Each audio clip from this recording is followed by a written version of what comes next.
A lot of people will go on missions trips to change the place that they're going. And I have people from those countries that are doing the work. I don't need you to go to change the country. Yeah. I need you to go to change yourself. Yeah.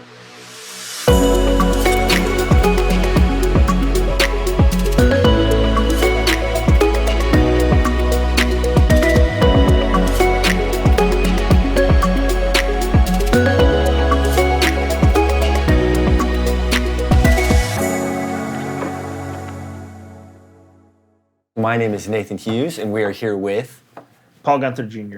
Paul Gunther Jr.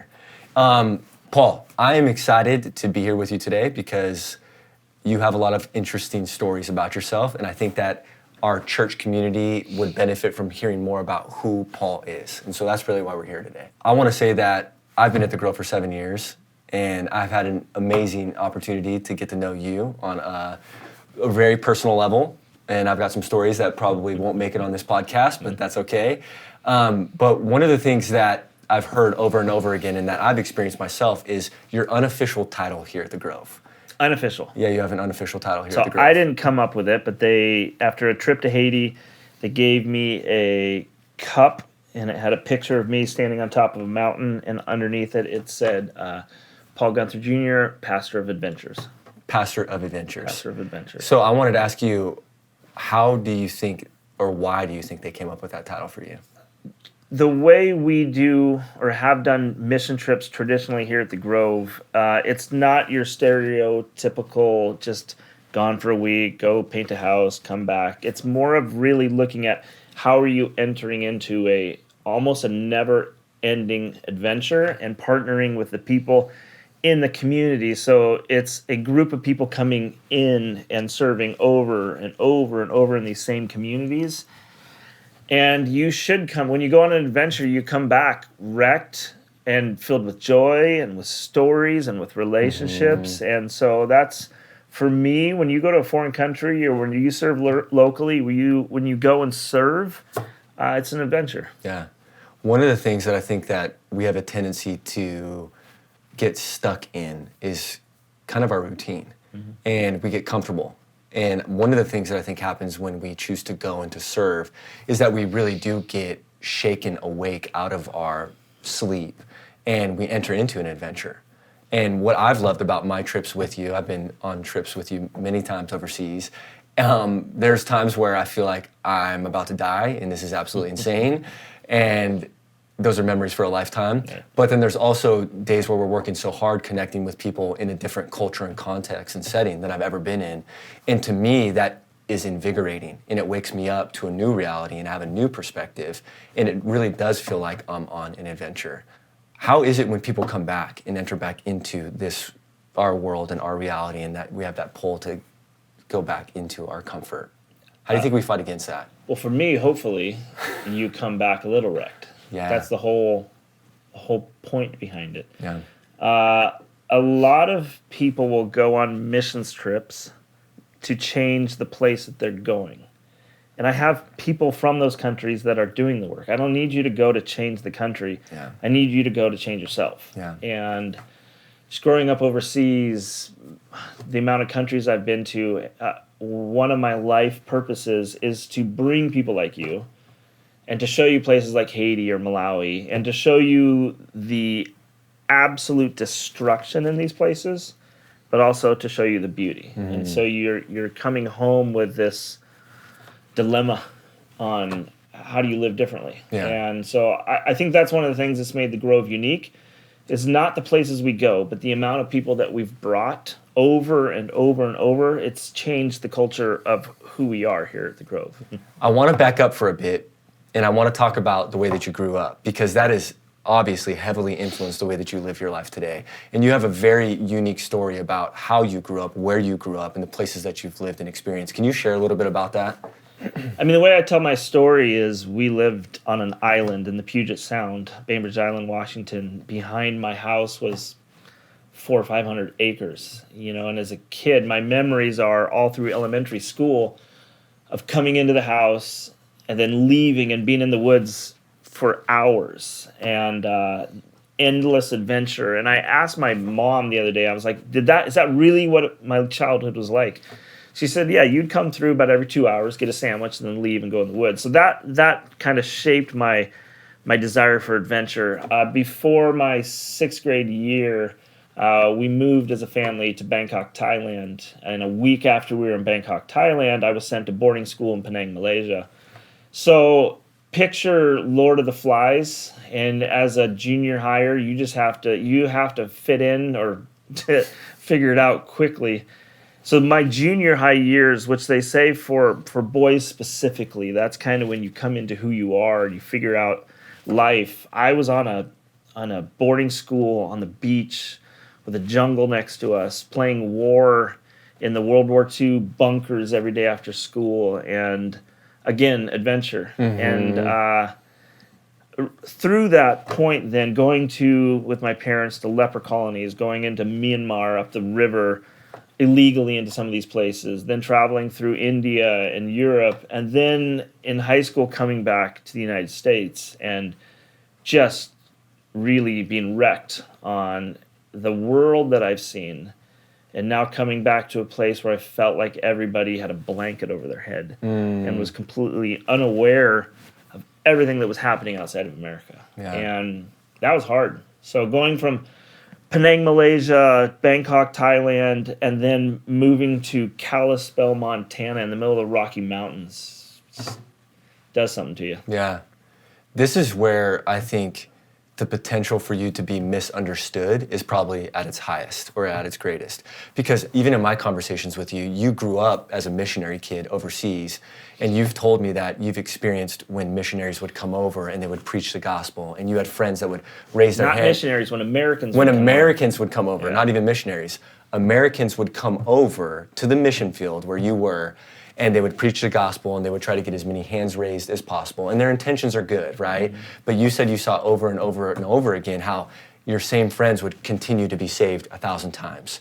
And I think when that happens and you see that side of evangelism, and then you come back to America, it can make it difficult to come back to our country. And it's not that you dislike America, but there are things about America that you would want to help change, and I think that's what you're doing.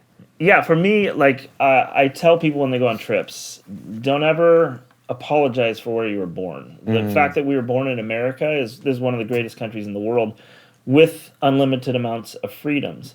But when you have so many freedoms and everything right at your fingertips, you lose that sense. Adventures can be, when you talk about an adventure, the greater the adventure, the more difficult the journey was.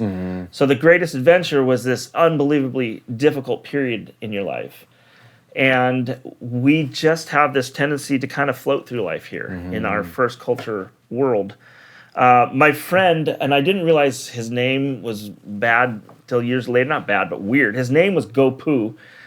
He was this chubby little Indian kid. He was a Sikh, and which means he had the turban on his head. And every time the missionaries came, The Americans, my bad. The Americans would come.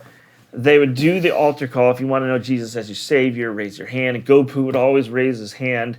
And it's like he became a Christian like 20 times. I'm like, why do you keep doing this? He goes, these dumb people keep giving me gifts. Yeah. He goes, if I raise my hand, I get a gift. I get a present. I get food. And he's like, so that was hard for me. It was, I think, something I didn't really understand at the time. Yeah. Now, as a person who's leading people and bringing people, not just globally, but right here in Chandler and all around the place, all around in America, is I just think as Christians, sometimes we just need to enter into relationships with people and show them Jesus instead of tell them about Jesus. Right. Now, don't misunderstand. I have no problem with talking about Jesus.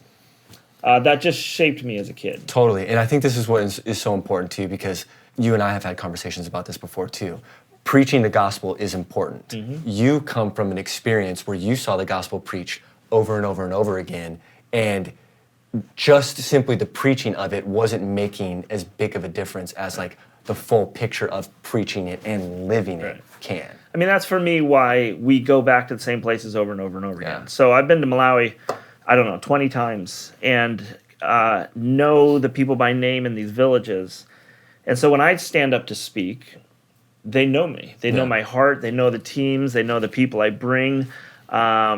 It's different than just coming in, being in a place for a week or two, which is great. It changes you, but then never going back. So I talk about the analogy of a bike tire and how the tread is what's making the impact. And those are the people in the village, the people living in the community. The spokes are, the community needs, education, healthcare. The hub, obviously, is Jesus. But that little air nozzle, that's the team coming over. And while you've gone to Haiti with me and Thailand and other places, you and I just, that just spins around and touches every now and then. So air is needed, the relationship is needed, but it's not the greatest influence in the community. Yeah.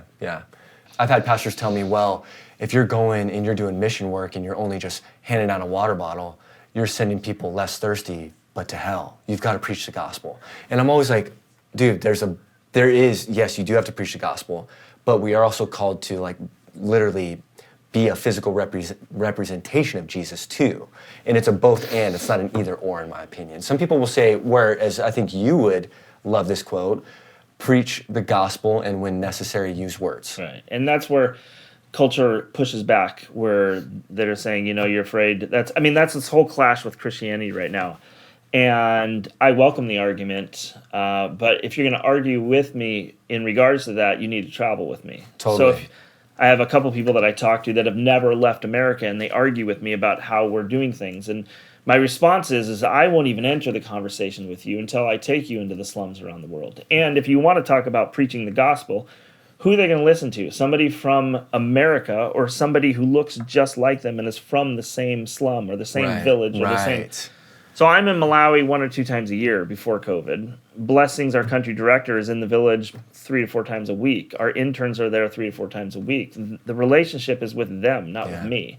So my job is, with Aaron and her holding up Moses' arms. Our job is to hold up the arms of blessings and dua and the people around the country, around the world. Yeah. It kind of reminds me of like this American savior syndrome where we think that we are going to go over there and make this big difference. It's like, no. Go there and empower the local leaders to make a difference. And that's really what we do. Here's a good question. Did you ever think that you were going to be a pastor? And how are you enjoying that calling now? I don't know if you ever enjoy a calling. Okay, but did you ever think you were going to be a pastor? Never thought I was going to be a pastor. So the thing I tell people is my dad's name was Paul Gunther. He was a pastor. My grandfather's name was Paul Gunther. He was a missionary and a pastor. My name is Paul Gunther. And not once growing up did I ever think that I would become a pastor or a missionary. And my parents, I've talked to them about this. They never talked to me about Jesus to some degree. They never forced that issue on me. They said that I was constantly bombarded that at church and in boarding school. And they said they wanted me to grow into this if I desired to. How are you enjoying that now? It's what I'm supposed to be doing. Yeah. So I wrestle with that on a regular basis. On not that there's doubt that I should be sitting in this chair or at the Grove, but I just don't want to be comfortable. And I think as pastors, sometimes we become comfortable or unaware of the world that's around us. And one of the things I love about the Grove is when we talk about our building and our room is the reason we have windows all around is so that you can see that we're called to go out into all the world. So I think, honestly, I think at the Grove we're a little unique. Yeah.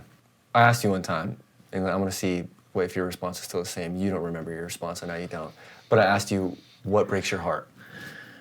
I don't know what I said. I don't remember you asking this, so I apologize. So one of the things that breaks my heart is when people don't step into their full potential. And what breaks my heart is when a person lives their life and they look back and they don't know what they did with it. What breaks my heart is when people are complaining about the things that they have and not aware of how much blessing they have. What breaks my heart is when somebody sits and talks about doing something their entire life and never does it. So I want to get to the end of my life and just it's well done. There's a book that you told me to read, and I've read half of it. It's more than I read. No, I doubt it. It's called The Second Mountain. Yeah. I want you to talk about what you've learned from that book and how I truly think that you are living it out now and you're on your second mountain. So just briefly share a little bit about that book and what that means to you in your life. Yeah, I think it's by David Brooks, I think Yeah, is it his is. name. It is. And my dad gave it to me. And the first mountain, specifically as men, is to young men to be, not that I'm a young man, you would be, to live a life where you are known, where you are respected, where you are pursuing finances, a good job. I mean, for me, in the music business and film, it was all about success. Yeah. I still went to church. I still read my Bible. But what was most important to me was that people knew that Paul made it. And everything I did was pursuing, I don't know if fame is the right word, success. Yeah, and you wanted to be known. I wanted to be known because I think as a guy who struggled in school, once I finished school and started my businesses, everything suddenly made sense. When I set some impossible goals in the first half of my life and achieved every single one of them, I sat there in my office and I remember just thinking, nobody's going to remember any of this stuff when I'm dead. And so in the book, he talks about the second mountain is when you climb that first mountain and you realize there's no eternal Impact, difference. memory. And yeah, sure. I mean, the stuff I did still I'm seeing on TV or I'm still hearing on the radio. But I just remember coming down from that mountain. And when you come down from that mountain, I was 32 and life fell apart. But the prayer I made was, okay, God, I'm gonna give you all of my life. And if you need to flip it upside down, dump everything out, let's go. And allow me to step into the path where my life has purpose. Yeah. And from that point on, I mean, it was brutal and it's still brutal on a daily basis. But I feel like I'm climbing that second mountain of, okay, God, what do you have in store for me? Yeah. What is the legacy that I'm leaving with people? Right. You know, and that's part of me with this Pastor of Adventures. I want you to remember the life that I'm living and the joy that you're seeing and the pain that is still there, but then figuring out how to push through that. And I think that second mountain, when you're able to put things in perspective, and it changes how you walk, how you think, how you even who you surround yourself. Because if there are people that are constantly pulling me down or not able to step into that place, I don't have time. You don't have the time for it. No. Yeah, and what I think is so cool is you talk about that first mountain and how you climbed it and you got to the top and you had the success, you had the status, you had the money, and then you literally lost it all. And then you were confronted with, I want to make an eternal impact. I want to make a difference that's going to outlast me. And you are on your second mountain. And the way that you're doing that is I think you're living out your calling as a pastor, and you're making a difference globally, but you're also making a difference here locally. And I'm living out my calling as a human. as a human. And I think you're living out your calling as a human being in the ways that you're doing that is your pastoral calling, but you're also doing that globally with our overseas mission trips, but you're also doing it here locally. And I want you to talk about what you and your wife are doing here locally with the Oasis, because to me, that is climbing your second mountain. Right. That's making an impact that is going to outlast you, and it's going to, in the second mountain, it's community development. It's not just being known, it's being loved. Right. And it's a life of service, right? So tell us what you're doing with the Oasis in downtown Chandler. Yeah, I mean, I think for me, the second mountain has been how do I step into this next journey with open arms and to be open to wherever God is leading us. And with Live Love Downtown, of just 15 years of just kind of refining what we're doing. And at first, these big, huge events that were really cool. Yeah. But didn't have the deeper impact in the community. And then buying and restoring a house downtown and asking the city, where do you need us? And going to that place. But then you slowly keep going deeper. You know, it's like, okay, God, what can you do with my life? And that door opens, you go through it, and it's like, okay, now what can we do? And the door continues to open. And I think what happens is we as Americans and first culture people will stand before these doors where like, I know God has something in store. I just don't know which door to go through. I tell people, I don't think God really cares as long as you're going through the doors. Yeah. And that door is bringing you closer to Jesus. Yeah. And so for us, that is serving in our community. And so, and then the Oasis has become a product of continually diving deeper into this community and asking them, what do you need? How can we partner with you? So building this, for lack of a better term, a community center, a place to be safe, a place for quinceañeras, a place for community to come together. And that has been a 5 or 6 year journey of working through the community, having them develop it, having them design it and dream about it. And now looking to step into that is getting ready to break ground, and it's like we're standing on the edge of a cliff and we have no idea what's going to happen next, and it feels like we're going to fail at every single moment. But I think the thing I tell people is, I pray, if you want to know if God's real, pray for him to show up. But also be aware and be listening and pray for those small things, and those small things continue to grow. And so for me, starting to pray for the small things in my life, and then just seeing how that's grown to where we are now. Yeah. And it never gets easier. It gets harder through every single door you go through.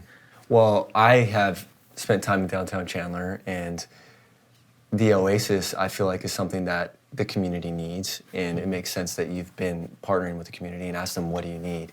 And I think it is going to be a beautiful oasis in a place where it really is desperately needed. And I think it's really cool how you talked about climbing our first mountain, and it seems like we're trying to go higher and higher and higher, when really the second mountain is like almost like that upside down kingdom. Right. Really, your roots are going down deeper and deeper and deeper now. Right. Hey, as we wrap up our time together, why don't you let everybody know, what is it that's bringing you joy right now in your life? What brings me joy right now? I think what brings me joy is honestly being with my grandson. That is something that brings me joy. Being at home with my wife, that obviously brings me joy. I love building things and working and just being where we're living downtown Chandler right now, having the community coming and being with us daily, it seems like. Having a SWAT team come and be with you. That's a different conversation. Yeah. But yeah, that brings me joy, is just sitting there and being at home with my family. Yeah. Well, Paul Gunther, pastor of Adventure, thank you for your time today. Yep. Appreciate you. My pleasure.